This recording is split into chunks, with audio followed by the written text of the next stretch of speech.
나사로가 살아난 뒤에 공회가 모였습니다. 먼저 그 말씀 먼저 같이 읽지요.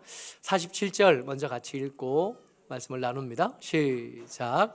이에 대제사장들과 바리새인들이 공회를 모으고 이르되 이 사람이 많은 표적을 행하니 우리가 어떻게 하겠느냐.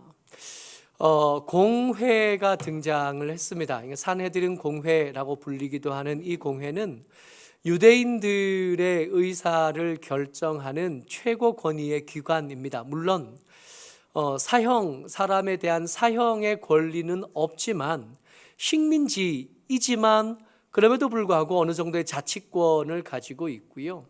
또 그 나름대로의 권리를 보장받는 집단입니다. 두 부류가 모여서 회의를 하는데 한쪽은 대제사장으로 대표가 되는 사두개인이고요.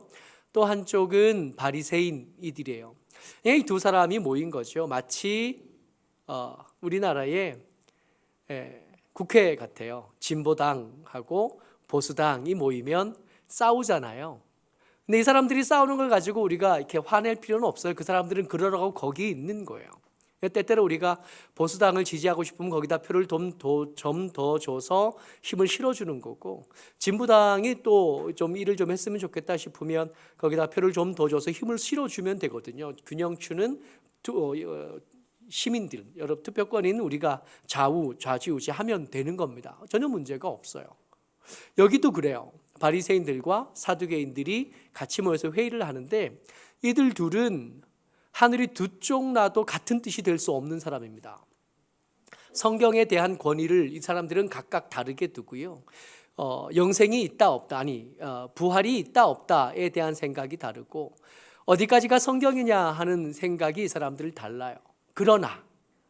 그럼에도 불구하고 이 사람들에 대해서 인정해 줄 수 있는 것은 이 사람들은 성경에 대한 지식이 그때 당시 같은 시대를 사는 모든 사람들 중에 제일 많은 사람들이 모였다는 겁니다. 성경에 대해서 제일 잘 아는 사람들이 여기 있고요. 그때 당시 모인 모든 사람들 가운데 예배를 제일 열심히 드리는 사람들이 저기 모여 있습니다. 뿐만 아니라 우리가 오후 시간에 소유리 문답 계속 공부를 하고 있는데 성경이 우리에게 가르치는 것 두 가지가 있다 그랬잖아요. 주요하게 가르치는 것 두 가지가 있다 그랬는데 하나가 뭐냐 하면 우리가 무엇을 믿을 것인가에 대한 거고, 또 하나가 성경이 우리에게 요구하시는 것이 뭔가이잖아요. 그것 중에 성경이 사람들에게 요구하시는 의무에 대해서 모든 상황과 모든 형편에 대해서 답을 알고 있는 사람들, 그 사람들이 여기 있는 겁니다. 성경에 대한 지식도 제일 많고요. 예배도 제일 많이 드리고요. 그리고 또 하나님께서 주신 의무에 대해서 전문가들이 모인 겁니다. 그들이 모여서 회의를 해요. 회의를 하는데 의제는 이겁니다. 예수를 어떻게 하면 좋겠나? 그냥 두고 보려고 했는데 그냥 두고 볼 수 없게 된 것이 표적을 많이 행하신 겁니다. 여기서 표적을 많이 행하다 할 때 이 표적은 두 가지를 염두에 둬야 되는데 먼저는 이거죠. 날 때부터 맹인이었던 사람이 눈을 떠서 앞을 볼 수 있게 된 겁니다. 이게 왜 중요하냐 하면 이건 그냥 병든 사람이 나은 것 정도의 일이 아니라고 이 사람들이 받아들인 거예요. 예수님이 수많은 기적들을 행하셨지만 그 기적들 중에 요한복음이 가장 주목하는 기적은 뭐냐면 예수님이 당신이 그리스도이신 것을, 당신이 하나님이 보내신 메시아 그리스도이신 것을 확인할 만한 기적이 중요한데 그 첫 번째 기적이 뭐였냐 하면 애초에 볼 수 있는 기관이 없었던 거예요. 날 때부터 보지 못했다는 것은 볼 수 있는 보기 위해서 필요한 것들이 있잖아요. 망막도 필요하고 시신경도 필요하고 그 시신경이 전달해 준 정보를 해석하고 적용해 줄 뇌도 필요하고 이것들이 필요한 건데 날 때부터 이게 없었다고요. 그러니까 눈을 뜬다고 해서 볼 수 있는 게 아닌 거예요. 근데 그 사람이 본 겁니다. 이건 창조의 능력이 발휘된 거예요. 이건 창조주 하나님이 거기에 간섭하신 거고 창조주 하나님이 거기서 당신의 능력과 권세를 표시한 것. 근데 그것을 예수님이 하셨다는 거죠. 사람들이 생각합니다. 어쩌면 우리가 기다리던 그 메시아가 우리가 기다리던 그 그리스도가 예수님일 수도 있겠다 하는 생각들이 사람들 사이에 충격적으로 이렇게 퍼져가고 있는 겁니다. 그것만 해도 힘들었는데, 그것만 해도 그냥 두고 볼 수 없었는데, 이제 무슨 일이 벌어졌냐 하면 나사로가 살아난 거예요. 나흘이라 그랬잖아요. 나흘이면 죽은 지 나흘 정도 지났으면 이제는 그 쉬시는 의미가 하나도 없게 되는 거예요. 그야말로 썩어서 식물들의 양분이나 돼야지 다른 곳에 쓸모는 하나도 없는 시체가 다시 살아나서 일어난 거죠. 무슨 뜻이냐 하면 그리스도가, 예수가 그리스도라는 뜻이고 창조의 권능이 이제는 누구도 부인하지 못할 만큼 확실하게 나타나 버린 겁니다. 이제는 더 이상 봐줄 수가 없게 된 거죠. 이 사람들이 모여서 회의를 하는 중에 강박증이 나타나요. 제가 이 강박증을 이게 사전에 검색해 봤더니 뜻을 뭐라고 하냐 하면 설명이 긴데 그 긴 설명들 다 치우고요. 알아들을 만한 설명이 뭐냐 하면 쓸데없는 걱정인 줄 알면서도 멈출 수 없으면 그게 강박증이래요. 여러분이 쓸데없는 걱정들 많이 하지 않아요? 잠잘 때 이렇게 누우면 쓸데없는 걱정들이 막 몰려오잖아요. 근데 대부분 건강한 사람들은 그 몰려오는 걱정보다 뭐가 더 크냐 하면 졸림이 더 커요. 걱정을 언제 그만뒀는지는 기억이 나지 않지만 어느새 알람이 울리잖아요. 아, 새벽 예배 가야 되나 보다. 일어나야 되나 보다. 쓸데없는 걱정이 있었지만 멈출 수 있었던 겁니다. 이 걱정보다 더 큰 다른 것들이 있었기 때문에 배가 고프기도 하고 수업에 들어가야 되기도 하고 일하러 가야 되기도 하고 바쁜 일도 있고 그러다 보니까 그 쓸데없는 걱정들을 잊어버렸던 거예요. 그러면 강박증 아닌 거. 근데 이 강박증이 멈추지 않으면 특별히 걱정한다고 나아지지 않는 걸 모르는 게 아니에요. 내 걱정한다고 해서 상황을 바꿀 수 있거나 통장의 잔고를 늘리거나 이런 걸 못한다는 걸 알아요. 알지만 걱정이 멈추지 않는 거. 이걸 강박증이라 그러거든요. 이 사람들이 모여서 걱정하는 내용이 꼭 강박증 같아요. 48절입니다. 같이요. 시작. 만일 그를 이대로 두면 모든 사람이 그를 믿을 것이요. 그리고 로마인들이 와서 우리 땅과 민족을 빼앗아 가리라 하니.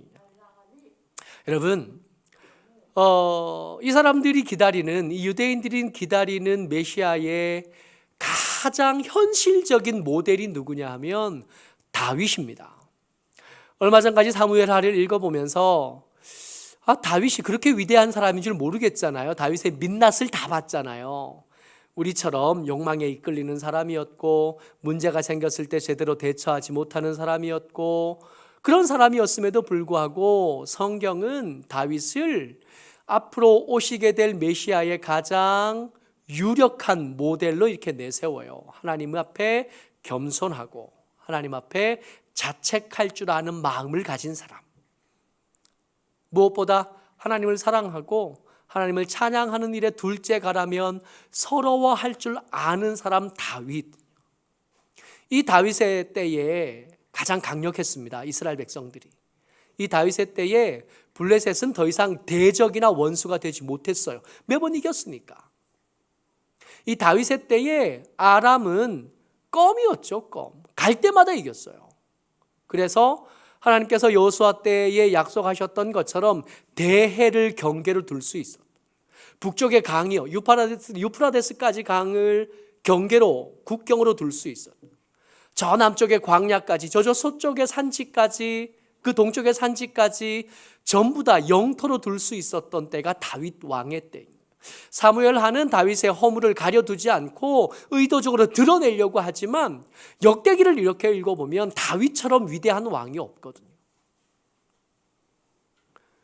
메시아의 첫 번째 모습, 강력한 왕인 겁니다. 그 왕이 오셨어요. 그러면 왕이 이렇게 나타나시고 그리스도, 왕이신 그리스도가 나타나셨다면 여러분 당신의 백성들이 식민지로 있는데 그냥 두시겠어요? 그죠?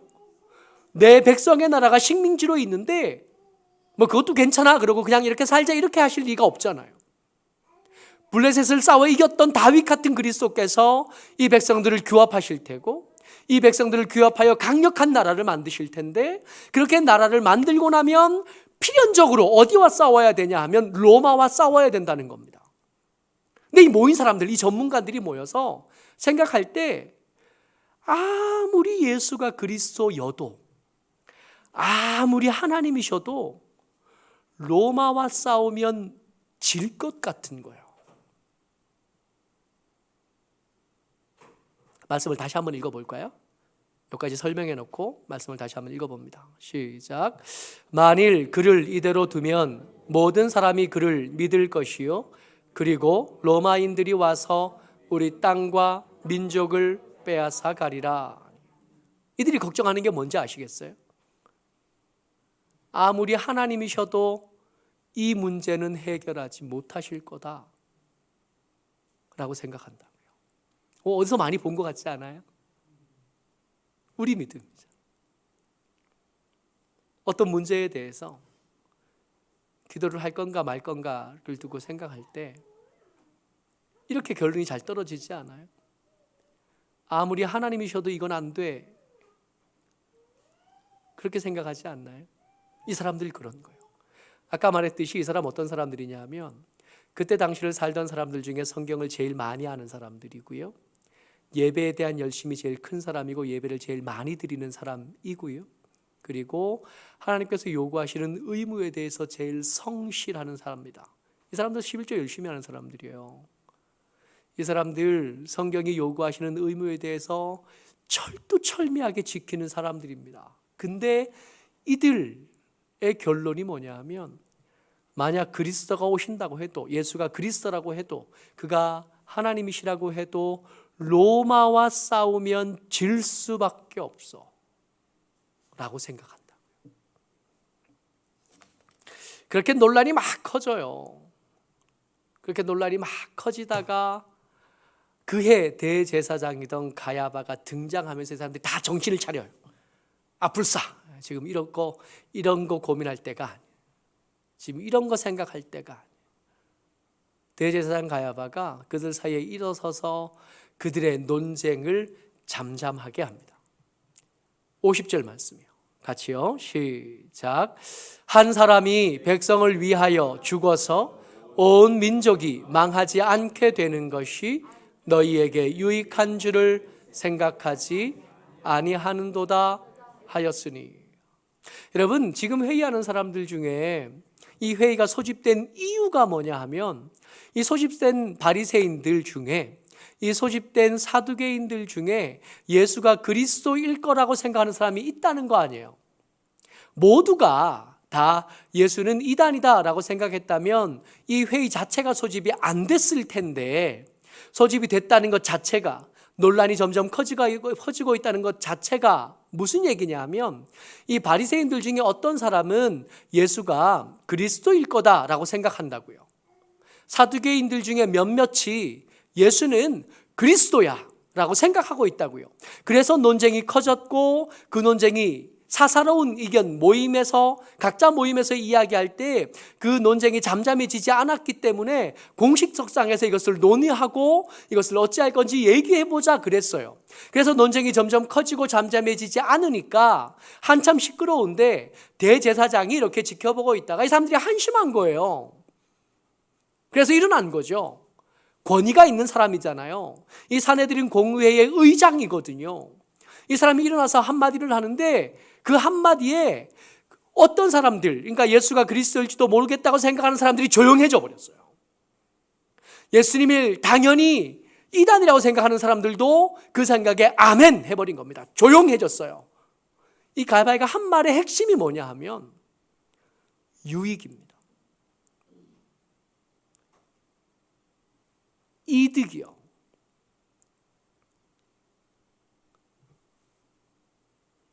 여러분, 우리가 살아가는 삶의 가장 근본적인 동기가 뭐죠? 돈 버는 거예요. 우리가 선택할 때 그 선택을 종용하고 그 선택의 이유가 되는 제일 중요한 거예요. 돈이. 돈 때문에 그거 하는 거예요. 왜 이 직장을 선택했냐고요? 돈 때문에. 왜 그거 하기로 했냐고요? 돈 벌려고요. 자아실현 얘기하지만 돈이 작으면 고민이 많아지는. 어제 유 목사님 가족과 잠깐 저녁 시간을 함께 했었습니다. 유 목사님 딸이 사회복지사예요. 굉장히 유능한 사회복지사입니다. 일을 잘해요. 그리고 그 일에 마음을 많이 쓰는 친구예요. 아이들을 만나고 그들을 세워내는 일에 진심인 친구. 근데 고민이 많아요. 월급이 작거든요. 내가 하려는 이 일에 대한 자부심도 있고 자긍심도 있고 내가 일을 왜 하는지 뚜렷이 알아요. 근데 고민이 많아요. 월급이 작거든요. 예배 인도자가 되고 설교자가 되는 일이 굉장히 가치 있는 일입니다. 근데 고민이 많아요. 하는 일에 비해서 또 그것을 하기 위해서 자격을 갖추어야 되는 과정에 비해서 월급이 작아요. 그래서 고민이 많은 거예요. 이 사람들의 논란이 엄청 대단한 거예요. 그냥 작은 고민을 하는 게 아니라 그들이 평생 읽어가던 성경이 한결같이 말씀하고 계시는 구원자 그리스도에 대한 것으로 논쟁을 하고 있습니다. 근데 그 논쟁의 결론이 어떻게 떨어지냐 하면 이 사람을 죽여야, 혹시 그리스도일지 모르는 이 사람을 죽여야 너희들의 유익을 지킬 수 있어. 그러니까 아멘. 조용해져 버립니다. 근데 정말 무섭기도 하고 한편 우습기도 한 것이 이런 공의회 장면을 이렇게 성경이 이야기해 주잖아요. 이야기해 주다가 이 장면까지, 이 50절까지 이야기를 이렇게 이야기하시다가 갑자기 시점이 바뀌어요. 그러니까 소설을 읽다 보면 소설의 내용을 나는 이라고 소설이 이야기가 이렇게 진행되면 그 1인칭 시점이라고요. 그는 그러고 이렇게 한 걸음 떨어져서 이야기해 주는 것은 3인칭 시점이라 그러는데 그 3인칭 시점 중에 특이한 시점 하나가 있어요. 고대 소설에서 많이 보이는, 주로 성경의 시점이 이래요. 전지적 관찰자 시점. 하나님이 거기를 보고 계신 겁니다. 하나님이 거기를 보시면서 이 상황, 이들이 그렇게 논쟁하고 그렇게 논쟁하다가 이득이라는 것에 잠잠해지는 그 상황에 대해서 다시 한번 하나님의 시점과 하나님의 견해에 대해서 이렇게 말씀을 끼워 놓으셔요. 51절부터 52절까지입니다. 같이 읽죠. 시작. 이 말은 스스로 함이 아니요 그 해의 대제사장이므로 예수께서 그 민족을 위하시고 또 그 민족만 위할 뿐 아니라 흩어진 하나님의 자녀를 모아 하나가 되게 하기 위하여 죽으실 것을 미리 말함이로라. 여러분, 이 51절과 52절의 주어를 찾으실 수 있겠어요? 이 상황 누가 주도하고 계신다고요? 예수께서 주도하고 계셔요. 근데 여러분, 이 사람들이 이거 알까요? 몰랐을 거예요. 자기들은 그냥 스스로 모인 거예요. 스스로 자기 견해와 자기 생각과 자기의 필요를 따라 모였고 자기가 그동안 살아온 것의 열매인 권위와 지위와 그런 자리들을 가지고 거기 모였을 겁니다. 거기 모여서 회의하는 거예요. 그리고 그 회의하던 중에 쟁점이던 그 쟁점이 내 유익이란 것에 이렇게 잠잠해질 때도 내가 선택했다고 생각할 거예요. 그런데 성경은 그 상황에 대해서 그들이 했다라고 말씀하지 않으시고 예수께서 이렇게 결론이 나고 이렇게 논의의 정점, 논의가 이렇게 결론이 떨어진 것에 대해서는 예수께서 하셨대요. 예수께서 그 민족들을 위해서 하시고 싶은 일이 있으셨는데 그게 뭐냐면 흩어진 자녀를 하나로 모으시려고 하시다. 흩어진 자녀를 하나로 모으시기 위함이고 이를 위해서 당신이 죽으시기 위함이래요. 여러분, 우리가 스스로 한 일에 대한 책임은 자기가 지면 되잖아요. 그게 어떻게 됐든. 열심히 설교하고 열심히 전도하지만 그럼에도 불구하고 한쪽 마음에 그런 생각이 있어요.